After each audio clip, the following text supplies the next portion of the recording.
Hello guys, welcome back to my YouTube channel. It's me Sujana. അപ്പോൾ എല്ലാവർക്കും നമ്മുടെ പുതിയൊരു വീഡിയോയിലേക്ക് സ്വാഗതം. അപ്പോൾ ഞങ്ങളിപ്പോൾ ഇന്ന് ഗുരുവായൂർ പോകാൻ നിൽക്കാറുണ്ട്. അതാണ് ഇപ്പോൾ നമ്മുടെ ഇന്നത്തെ ഒരു വീഡിയോ. അപ്പോൾ ഇപ്പോൾ സമയം 5:30 ആയിട്ടുണ്ട്. അപ്പോൾ അപ്പോൾ ഒരുവിധം നമ്മൾ റെഡി ആയിട്ടുണ്ട്. അപ്പോൾ ഞാനും ഏട്ടനും കൂടെയാണ് പോകുന്നത്. നമ്മൾ സ്കൂട്ടിയിലാണ് പോണത്. അപ്പോൾ ആ വിശേഷങ്ങളൊക്കെ കാണാം. അപ്പോൾ ഇത് ഞാൻ റെഡിയായി കഴിഞ്ഞു. അപ്പോൾ ഏട്ടൻ റെഡി ആയിക്കൊണ്ടിരിക്കുകയാണ് കേട്ടോ. അപ്പോൾ ഏട്ടൻ ഷൂ ഇടാനുള്ള തയ്യാറെടുപ്പിലാണ്. അപ്പോൾ ഞാനിത് ഞാൻ വാങ്ങിച്ചു കൊടുത്ത ഷൂ ആണ് അവൻ്റെ ബർത്ത്ഡേക്ക് ഏട്ടൻ അവിടെ ഉണ്ടായിരുന്നില്ല. അപ്പോൾ ഏട്ടൻ വന്ന ശേഷം ഞാനും ഏട്ടനും കൂടെ പോയി എടുത്ത ഷൂ ആയിരുന്നു. ഏട്ടന് ഭയങ്കര ഇഷ്ടപ്പെട്ടു. അതുപോലെ തന്നെ എനിക്കും കണ്ടപ്പോൾ ഭയങ്കര ഇഷ്ടപ്പെട്ടു കേട്ടോ. അപ്പോൾ ഞങ്ങൾ അങ്ങനെ എടുത്ത ഷൂ ആണ്. അത് കഴിഞ്ഞ് നമ്മൾ നേരെ സ്കൂട്ടീൻ്റെ അടുത്തേക്ക് പോകണം കേട്ടോ. സ്കൂട്ടി വെളിയിലായിരുന്നു നിർത്തിയിട്ടുണ്ടായിരുന്നത്. അപ്പോൾ വെളിയിൽ നിന്ന് കേട്ടൊന്ന് സ്കൂട്ടി കഴുകിയിട്ടുണ്ടായിരുന്നു കേട്ടോ. അപ്പോൾ അതിൻ്റെ അടുത്തേക്ക് പോവുകയാണ്. നമ്മൾ പിന്നെ ഒരു ബാഗ് എടുത്തിട്ടുണ്ടായിരുന്നു. ബാഗായിട്ടും പോകുമ്പോൾ പാൻറ്റായിരുന്നു ഇട്ടിട്ടുണ്ടായിരുന്നു. അപ്പോൾ നമ്മൾ അവിടെ പോയിട്ട് ചേഞ്ച് ചെയ്യാമെന്ന് പറഞ്ഞ് മുണ്ട് എടുത്തിട്ടുണ്ടായിരുന്നു. അപ്പോൾ മുണ്ടും പിന്നെ എൻ്റെ ഒരു ജോഡി ഡ്രസ്സും ഞാൻ ബാഗിൽ വെച്ചിട്ടുണ്ടായിരുന്നു. നമ്മൾ ബീച്ചിലേക്ക് പോവുകയാണെങ്കിൽ നമ്മൾക്ക് എടുക്കാമെന്ന് വിചാരിച്ചിട്ട് അങ്ങനെ വെച്ചിട്ടുണ്ടായിരുന്നു കേട്ടോ. അപ്പോൾ അത് വണ്ടിയൊക്കെ കഴുകുന്നത് നല്ല നനവുണ്ടായിരുന്നു. അതിനുശേഷം നമ്മളങ്ങനെ പോകാൻ നിൽക്കണം. അപ്പം നമ്മൾ ആകെ ഒരു ചായ കുടിച്ചിട്ടാണ് ഇറങ്ങുന്നത്. കാരണം നമ്മളിപ്പോൾ ഇറങ്ങുമ്പോൾ ഒരു 5:45 ചായ കുടിക്കാമെന്ന് വിചാരിച്ചു. കാരണം ഇനി പോകുമ്പോൾ ചിലപ്പോഴേ ഇവിടേക്ക് നിർത്തുള്ളൂ. എത്താൻ തന്നെ ലേറ്റ് ആവുന്ന തോന്നിയതുകൊണ്ട് വീട്ടിൽ തന്നെ ഒരു ചായയൊക്കെ കുടിച്ചു. ശേഷം അങ്ങനെ പോകണം. നമ്മൾ സത്യം പറഞ്ഞാൽ നമ്മൾ തലേ ദിവസം പ്ലാൻ ചെയ്തത് ഒരു 4 മണിക്ക് പോകുന്നതാണ്. അപ്പോൾ നമ്മളൊരു 6 മണിയാകുമ്പോഴേക്കും എത്തിയാൽ നമുക്ക് പെട്ടെന്ന് തൊഴുതിറങ്ങാമെന്ന് വിചാരിച്ചു. പക്ഷെ നമ്മൾ 3 മണി 3:30 ആ ടൈമിലൊക്കെ എണിച്ചെങ്കിലും കുളിക്കാനുള്ള മടി കൊണ്ട് വീണ്ടും കിടന്നുറങ്ങി. അങ്ങനെ നമ്മൾ ലാസ്റ്റ് 4:30 എണിച്ചിട്ടാണ് റെഡി ആയിട്ടുണ്ടായിരുന്നത്. അപ്പം അങ്ങനെ പോയിക്കൊണ്ടിരിക്കുകയാണ്. നല്ല ഇരുട്ടുണ്ടായിരുന്നു, നല്ല തണുപ്പുണ്ടായിരുന്നു കേട്ടോ. പോകുമ്പോൾ നല്ല തണുപ്പുണ്ടായിരുന്നു. പിന്നെ അങ്ങനെ ഞങ്ങൾ ഓരോ കഥയൊക്കെ പറഞ്ഞ് വിശേഷങ്ങളൊക്കെ പറഞ്ഞ് ഇങ്ങനെ പോയിക്കൊണ്ടിരിക്കുകയായിരുന്നു. പിന്നെ പകുതി കുറച്ച് ഒരു 6:30 ആ ടൈമൊക്കെ ആകുമ്പോഴേക്കും കുറച്ച് നേരം വെളുത്തിട്ടുണ്ടായിരുന്നു. അപ്പോൾ നമ്മൾ ഒരുവിധം എത്താറായിട്ടുണ്ടായിരുന്നു കേട്ടോ ഗുരുവായൂർ. എനിക്ക് കറക്റ്റായിട്ട് പ്ലേസൊന്നും അറിയില്ല. അപ്പോൾ ഞാൻ വെറുതെ ഇങ്ങനെ ബാക്കിലിരുന്ന ഒരു വീഡിയോ സംസാരിക്കും. പിന്നെ ഞങ്ങളുടെ രണ്ടുപേരുടെയും ഡ്രസ്സ് മാച്ചായിരുന്നു. ഏട്ടനൊരു നീല അല്ലെങ്കിൽ ഒരു റോസ് ഇടാമെന്ന് വിചാരിച്ചായിരുന്നു. പിന്നെയാണ് പെട്ടെന്ന് പച്ച കണ്ടപ്പോൾ എടുത്തിട്ടത്. പിന്നെയാണ് ഞാനും ഓർത്ത് രണ്ടുപേരും മാച്ചായി. എനിക്ക് സത്യം പറഞ്ഞാൽ ഏട്ടൻ്റെ ഈ ഷർട്ടുള്ള കാര്യം തന്നെ ഓർമ്മയുണ്ടായിരുന്നെങ്കിൽ ഞാൻ ഫസ്റ്റ് തന്നെ അത് ഇടുക എന്ന് പറഞ്ഞിട്ടുണ്ടാവുമായിരുന്നു. അപ്പോൾ ഓർമ്മയില്ലാണ്ട് പെട്ടെന്ന് അങ്ങനെ കിട്ടിയപ്പോൾ അങ്ങനെ മാച്ചായിട്ട് ഇട്ട് വന്നതാണ് കേട്ടോ. പിന്നെ നമ്മളങ്ങനെ അവിടെ എത്തി. വടക്ക് വശത്ത് കൂടിയാണ് പോയിട്ടുണ്ടായിരുന്നത്. നമുക്ക് കറക്റ്റ് പ്ലേസ് അറിയാത്തതുകൊണ്ട് നമ്മൾ മാപ്പ് നോക്കിയിട്ടാണ് പോയത്. അപ്പോൾ നമ്മൾ വടക്ക് അവിടെ എത്തിയിട്ടുണ്ടായിരുന്നു. അപ്പോൾ ഏട്ടൻ പറയുന്നുണ്ടായിരുന്നു ഇങ്ങനെയല്ലല്ലോ ഗുരുവായൂരിൻ്റെ ഫ്രണ്ട്, ഇങ്ങനെയല്ലല്ലോ എന്നൊക്കെ പറയുന്നുണ്ട്. അപ്പോൾ ഞാൻ കുഞ്ഞിൽ പോയതുകൊണ്ട് എനിക്കും ഓർമ്മയുണ്ടായിരുന്നു. അപ്പം അങ്ങനെ ഞങ്ങളിങ്ങനെ സംസാരിച്ച് നടക്കുമായിരുന്നു. അതിന് ശേഷം നമ്മൾ പോയി അവിടെയുള്ളൊരു സെക്യൂരിറ്റീൻ്റെ അടുത്ത് ചോദിച്ചിട്ടുണ്ടായിരുന്നു ബാഗ് കൊണ്ടുപോകാൻ പറ്റുമോ എന്ന് ചോദിച്ചു. അപ്പോൾ ബാഗ്, ഫോണ്, സ്മാർട്ട് വാച്ച് ഇതൊന്നും അതിൻ്റെ അകത്തേക്ക് കൊണ്ടുപോകില്ല. അപ്പോൾ നമ്മൾ ക്ലോക്ക് റൂമിൽ വെക്കാമെന്നും പറഞ്ഞിട്ട് പോവായിരുന്നു കേട്ടോ. നമ്മളപ്പം ഉള്ളിലേക്ക് പോയത്. അപ്പോൾ ഉള്ളിലേക്ക് പോയി ഉള്ളിൽ പോണ വീഡിയോ ഒന്നും നമുക്ക് എടുക്കാൻ പറ്റിയിട്ടില്ല. കാരണം ഫോണ് അലൗഡ് അല്ലാത്തതുകൊണ്ട് തന്നെ നമുക്കതൊന്നും എടുക്കാൻ പറ്റിയില്ല. അതിന് ശേഷം ഞങ്ങൾ പുറത്തിറങ്ങിയ ശേഷം ഇവിടെ പ്രസാദം വാങ്ങാനായിട്ട് ക്യൂ നിൽക്കാം കേട്ടോ. അതിനുശേഷം നമ്മൾ കിഴക്ക് വശത്തേക്കൊക്കെ ഒന്ന് പോയിട്ടോ. ഫ്രണ്ടിൽ പോയി ഒന്ന് ഫോട്ടോ ഒക്കെ എടുക്കാമെന്ന് വിചാരിച്ചു. നമ്മൾ പോയ സമയത്ത് ഭയങ്കര തിരക്കായിരുന്നു. നമ്മളൊരു 8 മണിയൊക്കെ ആകുമ്പോൾ ക്യൂ നിൽക്കാൻ തുടങ്ങിയിട്ട് നമുക്കൊരു 11-11:15 ആകുമ്പോഴാണ് കേട്ടോ ദർശനം കിട്ടിയത്. അത്ര നേരം നമ്മൾ ക്യൂ നിൽക്കുമായിരുന്നു. ഏട്ടനൊക്കെ സത്യം പറഞ്ഞാൽ മതിയായിട്ട് എൻ്റെ ചോദിച്ചു നമുക്ക് തിരിച്ചു പോയാലോ, പുറത്തുനിന്നൊന്ന് തൊഴുതിയിട്ട് തിരിച്ചു പോയാലോ എന്നൊക്കെ ചോദിച്ചു. ഏട്ടന് വിശക്കാനും തുടങ്ങി. രാവിലെ ഒന്നും കഴിക്കാത്തതുകൊണ്ട് വിശക്കാൻ തുടങ്ങിയ ആളുടെ മുഖമൊക്കെ മാറി കേട്ടോ. പിന്നെ അങ്ങനെ ഭക്ഷണം കഴിക്കാൻ ഏട്ടൻ പറയണ്ടായിരുന്നു. അപ്പോൾ എനിക്ക് അമ്പലങ്ങളിൽ ഫുഡ് കഴിക്കാൻ ഭയങ്കര ഇഷ്ടമാണ്. അപ്പോൾ ഞാൻ ഏട്ടൻ്റെ അടുത്ത് നമുക്ക് ഇവിടെ അന്നദാനം കഴിച്ചിട്ട് പോകാമെന്ന് പറഞ്ഞു. അപ്പോൾ ഏട്ടൻ പറഞ്ഞു എനിക്ക് നന്നായി വിശക്കുന്നുണ്ടെന്ന് പറഞ്ഞു. ഞാൻ എന്നാലും ഒന്ന് പോയി നോക്കിയിട്ട് വരാമെന്ന് പറഞ്ഞു. നോക്കിയപ്പോൾ ഭയങ്കര ക്യൂ ആയിരുന്നു. അപ്പോൾ ശരി വേണ്ട, നമുക്ക് വെളിയിൽ നിന്ന് തന്നെ കഴിക്കാമെന്ന് പറഞ്ഞു. പിന്നെ അങ്ങനെ നമ്മൾ അടുത്തുള്ളൊരു ഹോട്ടലിൽ പോയിട്ട് മസാല ദോശയാണ് കഴിച്ചിട്ടുണ്ടായിരുന്നത്. ഒരു ചായയും കുടിച്ചിട്ടുണ്ടായിരുന്നു. അതിനുശേഷം നമ്മൾ വെറുതെ ഒന്ന് ആനക്കോട്ടയിലേക്ക് പോയിട്ടുണ്ടായിരുന്നു. അവിടെ ഒരു എലിഫൻറ്റ് കോട്ടയുണ്ടെന്ന് ഏട്ടൻ പറയുന്നുണ്ടായിരുന്നു. അപ്പോൾ ഞാൻ നേരെ ഗൂഗിളിൽ നോക്കിയപ്പോൾ കണ്ടു. പിന്നെ അങ്ങനെ നമ്മൾ അങ്ങോട്ട് പോകാമെന്ന് വിചാരിച്ചു. പിന്നെ അങ്ങനെ പോയി. അപ്പോൾ അവിടെ കുറേ ആൽമരമൊക്കെ ഉണ്ടായിരുന്നു. പിന്നെ ഫ്രണ്ടിൽ തന്നെ ഒരു 2-3 ആനകളിലേക്ക് ഞാൻ കണ്ടിട്ടുണ്ടായിരുന്നു കേട്ടോ. പിന്നെ അവിടെ തന്നെ ഒരു തറവാട് വീട് പോലെ ഒരു വീടുണ്ടായിരുന്നു. അപ്പോൾ എനിക്കത് കണ്ടപ്പോൾ നല്ല ഇഷ്ടപ്പെട്ടു. ഫ്രണ്ട് വ്യൂ കണ്ടപ്പോൾ നമ്മൾ അവിടേക്ക് പോകാമെന്ന് വിചാരിച്ചു. പോകാൻ നോക്കിയപ്പോൾ അവിടെ അലൗഡ് അല്ല കേട്ടോ, ഉള്ളിലേക്ക് അലൗഡ് അല്ല, അവിടെ നോ എൻട്രി എഴുതിയിട്ടുണ്ടായിരുന്നു. അപ്പം നമ്മൾ ശരിയെന്നും വിചാരിച്ചു. പിന്നെ ഒരു വെറുതെ എങ്ങനെ ഞാൻ നടക്കുന്ന വീഡിയോ ഒക്കെ എടുത്തിട്ടുണ്ടായിരുന്നു, അത് വെറുതെ ഞാൻ ഇതിലിടാമെന്ന് വിചാരിച്ചു. പിന്നെ അങ്ങനെ നമ്മൾ പോണത് കുളം കാണാനാണ് കേട്ടോ. അവിടെ ആനനെയൊക്കെ ആനയ്ക്ക് കുളിക്കാനുള്ള കുളം, അങ്ങനെ എന്തൊക്കെയോ ഏട്ടൻ എനിക്ക് പറഞ്ഞു തന്നു. മതം പൊട്ടി ആനയ്ക്ക് കുളിക്കാൻ അങ്ങനെ എന്തൊക്കെയോ എനിക്ക് പറഞ്ഞു തന്നിട്ടുണ്ടായിരുന്നു. എനിക്കൊന്നും മനസ്സിലായില്ല. എന്നാലും ഞാൻ പോയി വെറുതെ വീഡിയോ കൊടുത്തു. അപ്പോൾ ആനയ്ക്കിടുന്ന ചങ്ങലയൊക്കെ അവിടെ ഉണ്ടായിരുന്നു കേട്ടോ. അപ്പോൾ കുളമൊക്കെ നോക്കി ഇങ്ങനെ വെറുതെ ഇങ്ങനെയൊക്കെ കണ്ടു, ഒരു വീഡിയോ ഒക്കെ എടുത്തു. പിന്നെ അങ്ങനെ തിരിച്ചു പോയി. പിന്നെ ഞാൻ ഇറങ്ങാണ്ട് പോയിട്ട് അങ്ങനെ ഇറങ്ങാൻ പാടില്ല എന്നൊക്കെ പറഞ്ഞപ്പോൾ ശരിയെന്നും പറഞ്ഞ് കുറച്ച് വീഡിയോ എടുത്തിട്ട് നേരെ തിരിച്ചു പോയിട്ടാ. പറ്റില്ല അവരുടെ ആളും എൻ്റെ കൂടെ നോക്കാൻ വേണ്ടിയിട്ട് ഇറങ്ങി വരുന്നുണ്ടായിരുന്നു. പിന്നെ അങ്ങനെ പോയി. പിന്നെ നമ്മളൊന്ന് ചുറ്റും പ്രത്യേകിച്ച് കാണാനൊന്നും ഉണ്ടായിരുന്നില്ല. ഫുൾ ആനയാണ്, ഇതിന് ചുറ്റും ഫുൾ ആനയായിരുന്നു. അപ്പോൾ നമ്മളതൊക്കെ ഒന്ന് കാണാൻ വെച്ചു. ഓരോ ആനയ്ക്കും ഓരോ പ്രത്യേകത ഉണ്ട് കേട്ടോ. എനിക്ക് കറക്റ്റായിട്ട് അറിയില്ല. അപ്പോൾ ഏട്ടനാണ് ഓരോന്ന് കാണുമ്പോഴും അതിനെക്കുറിച്ചിട്ടുള്ള കാര്യങ്ങളൊക്കെ എനിക്ക് പറഞ്ഞു തന്നത് ഏട്ടനായിരുന്നു. പിന്നെ അങ്ങനെ കണ്ടു.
ഒറ്റക്കൊമ്പനാണ് കേട്ടോ. അപ്പോൾ ഏട്ടൻ എനിക്ക് പറഞ്ഞു തരുമായിരുന്നു ഇത് ഒറ്റക്കൊമ്പനാണ്, ഇതിന് വേലയ്ക്കൊക്കെ വരുന്ന സമയത്ത് ഇതിനൊരു കൊമ്പ് ഫിറ്റ് ചെയ്ത് കൊടുക്കാറാണുള്ളത് എന്നൊക്കെ പറഞ്ഞു തന്നിട്ടുണ്ടായിരുന്നു.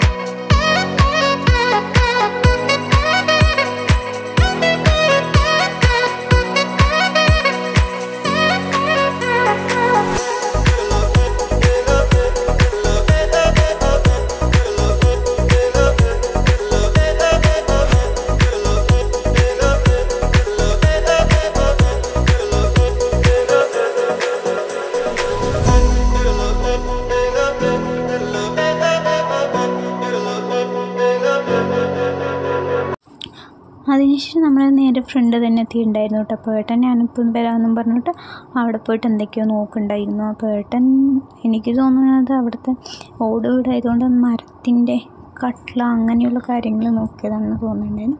അത് കഴിഞ്ഞ് നമ്മൾ നേരെ പോയത് ബീച്ചിലേക്കാണ് കേട്ടോ. ചാവക്കാട് ബീച്ചിലേക്ക് പോയി. അവിടെ പോയി പിന്നെ ഏട്ടൻ ഈ ശംഖ് അങ്ങനെയുള്ള സംഭവം നോക്കുന്നുണ്ടായിരുന്നു. അതൊക്കെ ഒന്ന് ഊതി നോക്കുന്നുണ്ടായിരുന്നു കേട്ടോ. പക്ഷേ നമ്മളതൊന്നും വാങ്ങിച്ചില്ല. പിന്നെ നമ്മളത് നോക്കിയിട്ടുണ്ടായിരുന്നത് കീ ചെയിനായിരുന്നു കേട്ടോ. അപ്പോൾ ഈ ഒരു കീ ചെയിനാണ് ഏട്ടന് ഇഷ്ടപ്പെട്ടത്. അപ്പോൾ ഏട്ടത്ത് നോക്കിയിട്ടുണ്ടായിരുന്നു. അപ്പോൾ എസ് ലെറ്റർ നോക്കിയിട്ട് ഏട്ടന് കിട്ടുന്നുണ്ടായിരുന്നില്ല, അതിൽ എസ് ഉണ്ടായിരുന്നില്ല. അപ്പോൾ നമ്മൾ ശരി അത് വേണ്ടെന്ന് പറഞ്ഞിട്ട് അങ്ങനെ പോയി. അപ്പോൾ ഞാനിങ്ങനെ ഓരോ സാധനങ്ങൾ അവിടെ ഇരിക്കുന്നത് നോക്കുമായിരുന്നു കേട്ടോ. അതിനുശേഷം നമ്മൾ ആ തൊട്ടക്കടയിൽ പോയിട്ട് ഒരു കീ ചെയിൻ വാങ്ങിച്ചിട്ടുണ്ടായിരുന്നു. എസ് ലെറ്റർ അവിടെ നിന്ന് കിട്ടിയിട്ടുണ്ടായിരുന്നു കേട്ടോ. അപ്പോൾ ഏട്ടൻ എനിക്കിത് സൗണ്ട് കേൾപ്പിച്ച് തരുമായിരുന്നു കേട്ടോ. ഇത് ഒറിജിനൽ അല്ല, ഇത് ഭരണിയിൽ ഉണ്ടാക്കിയിരിക്കുകയാണെന്നും പറഞ്ഞിട്ട് ഒറിജിനലിൻ്റെയും ഇതിൻ്റെയും സൗണ്ട് എനിക്ക് കേൾപ്പിച്ച് തരുമായിരുന്നു കേട്ടോ.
ഏട്ടൻ പറഞ്ഞു ഏട്ടന് ഐസ്ക്രീം വേണ്ട കരിക്ക് മതി എന്ന് പറഞ്ഞിട്ടുണ്ടായിരുന്നു. അപ്പോൾ എനിക്കൊരു ഐസ്ക്രീം വേണം പറഞ്ഞ് ഐസ്ക്രീം വാങ്ങാൻ പോയിട്ടുണ്ടായിരുന്നു കേട്ടോ. അപ്പോൾ ഐസ്ക്രീമൊക്കെ കഴിക്കാമെന്ന് വിചാരിച്ചോളൂ.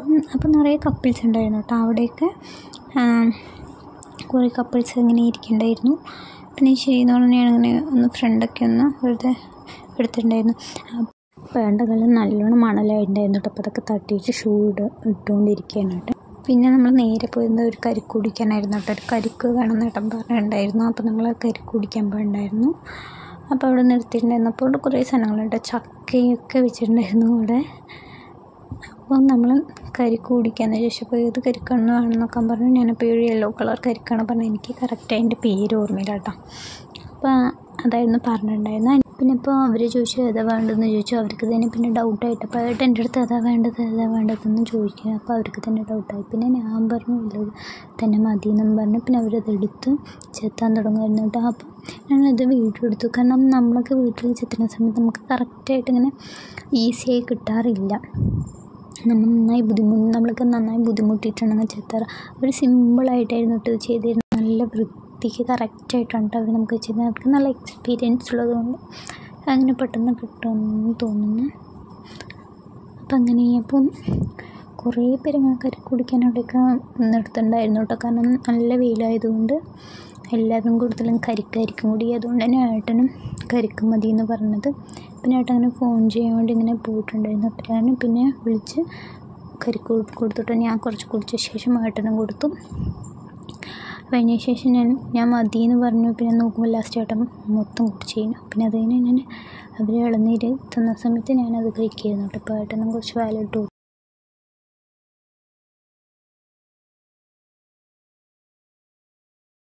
നമ്മൾ പിന്നീട് 2-3 കടയിലൊക്കെ കയറിയിട്ടുണ്ടായിരുന്നു.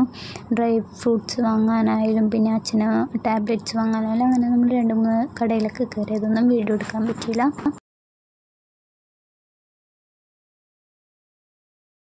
നേരെ തിരിച്ചു പോകാം കേട്ടോ. നമ്മൾ സത്യം പറഞ്ഞാൽ ഗുരുവായൂരൊക്കെ പോകുമ്പോൾ ഉണ്ടായിരുന്ന ഒരു ഉഷാറൊന്നും നമുക്ക് തിരിച്ചു പോകുമ്പോൾ ഉണ്ടായിരുന്നില്ല. ഞാൻ നല്ല ടയേർഡായിരുന്നു കേട്ടോ. പിന്നെ നല്ല വെയിലും ഉണ്ടായിരുന്നു തിരിച്ചു വരുമ്പോൾ. അപ്പം അങ്ങനെ